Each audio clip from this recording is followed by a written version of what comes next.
Kender du en, som endnu ikke har fået MitID, og som måske har brug for lidt ekstra hjælp til at få det? Så er denne guide til dig, så du kan give en hjælpende hånd.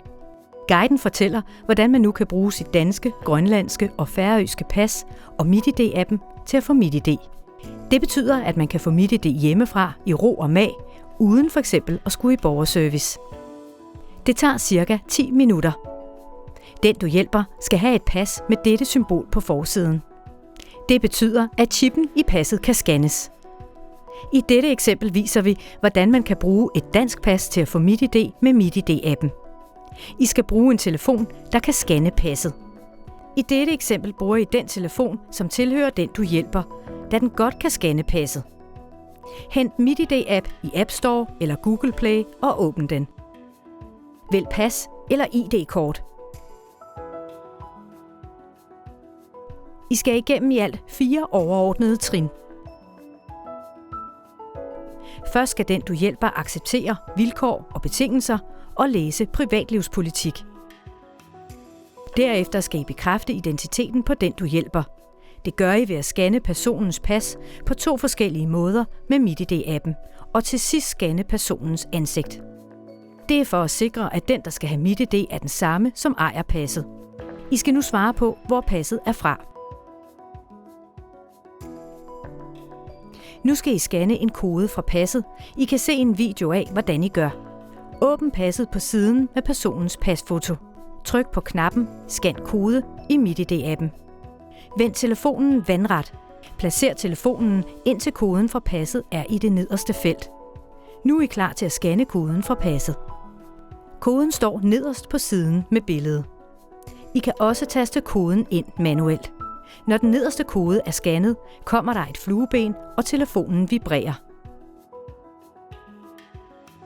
Nu skal I aflæse en chip i passet.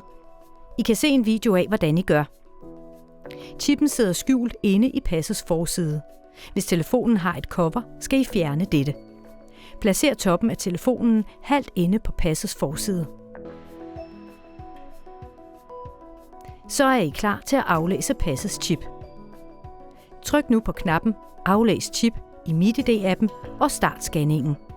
I kan for eksempel lægge passet på et bord og lægge telefonen oven på passet. Prøv at flytte telefonen rundt på passet, indtil I har fundet den skjulte chip. I vil se nogle cirkler og tekst om, at scanningen af chippen er i gang. Telefonen skal ligge stille oven på passet imens. Når passet er scannet, kommer I automatisk videre til sidste del i at bekræfte identiteten på den du hjælper. Nu skal personens ansigt scannes, for at det kan sammenlignes med det foto, som er i passet. Hvis der er et match mellem ansigtet og passets foto, kan den du hjælper få MitID. I kan se en video af, hvordan I gør. Nu skal den du hjælper holde telefonen lige op foran sit ansigt og placere sit ansigt i den blå ramme. Når ansigtet er placeret korrekt i rammen, skal I trykke på den blå knap Jeg er klar i MitID-appen. Der kommer løbende nogle instrukser i appen, som I skal følge. Rammen vil blive større, og den du hjælper vil nu få at vide, at han eller hun skal tage telefonen endnu tættere på sit ansigt, indtil hele ansigtet igen udfylder hele rammen. Det kan godt tage nogle gange at scanne ansigtet helt korrekt.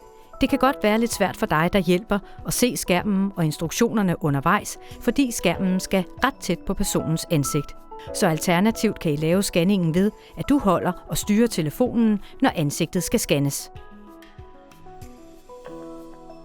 Det kan være lidt lettere at holde telefonen med 2 hænder, så man undervejs kan trykke på knappen Jeg er klar med tommelfingeren. Når personens ansigt er scannet, skal han eller hun lave et bruger-ID. Da MitID er strengt personligt, må du ikke kende til det. Derfor skal du nu kigge væk fra telefonen, mens den du hjælper finder på og indtaster sit bruger-ID. Det er vigtigt at kunne huske bruger-ID'et, da det skal bruges hver gang MitID skal anvendes. Du kan for eksempel foreslå, at bruger-ID'et kan være et navn kombineret med nogle specialtegn og tal, som er svært for andre at gætte, men nemt for personen at huske. Indtast nu mobilnummeret på den, som skal have MitID, så personen kan modtage vigtige sikkerhedsbeskeder om sit MitID som sms. Indtast den kode, som kommer nu på en sms. I er nu klar til at aktivere MitID-appen.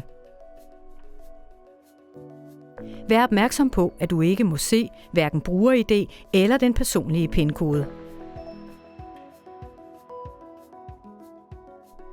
Vælg at godkende med MitID på denne telefon. I modtager nu en PIN-kode i en sms, som I skal bruge til at aktivere appen med. Den skal I også taste ind, eller I kan trykke på en genvej for at få den kopieret direkte ind, som vist her.